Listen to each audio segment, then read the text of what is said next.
Hello, we are Group 3B, and today we will be presenting the investigation of energy conservation. So the main idea and motivation behind this project is to investigate the kinetic energy equation and see how it can be applied in the real world. To do this, we will use the gravity equation to help determine the total energy in the system. The question we will be asking is, by using the data we collected, can we prove the kinetic energy equation to be correct? Our goal for this experiment is to confirm the kinetic energy equation. One of the physics models we will be using is the idea of energy conservation. For our project, we'll be using gravitational energy as the initial energy and gravitational plus kinetic energy as the final energy. Energy conservation can be defined as total energy of an isolated system will remain constant.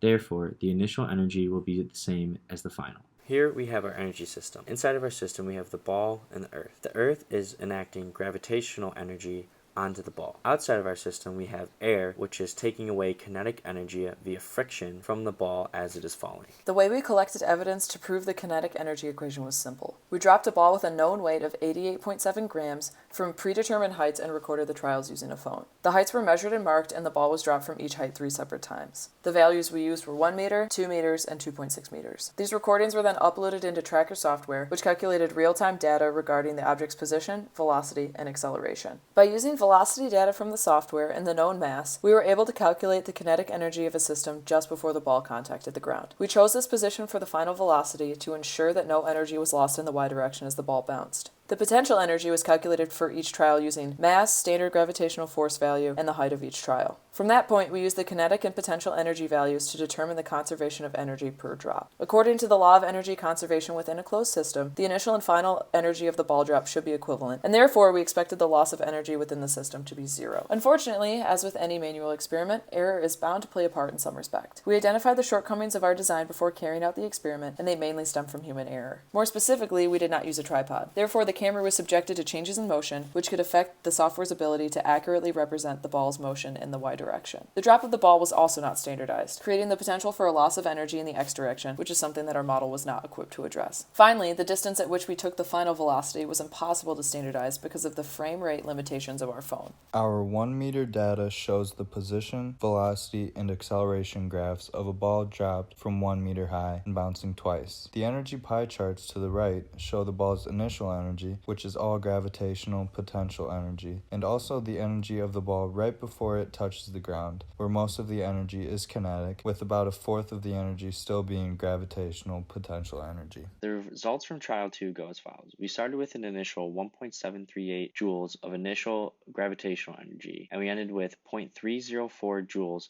of kinetic energy and 0.0164 joules of gravitational energy. This data does not perfectly add up to 1.738 joules of the initial energy because some of the kinetic energy may have been lost to friction via air resistance. The pie chart to the right shows a representation of the energy calculated from our 2.6 meter data. As you can see, the initial energy was entirely comprised of gravitational potential energy. The final energy for the system before the ball hit the ground shifted to mostly kinetic energy, and only 11% of the total system energy was gravitational potential. In this experiment, we measured the y component of velocity of a ball dropped at different heights, 1 meter, 2 meters, and 2.6 meters. After calculating the gravitational potential energy before the ball is dropped and the kinetic energy of the ball at the instant before it touches the ground, we compared the values and found that they were different by an average of 0.448 joules. We think this is due to error. These errors were due to software, outside forces, and also human error. With the tracker software, the x component of velocity elongated the time it took for the ball to hit the ground, and also the low frame rate from the camera did not allow tracker to track the ball at the instant right before it hit the ground. With outside forces, we think air resistance could have caused the difference in energies. And also with human error, a bad drop of the ball could have altered the starting direction and the initial velocity,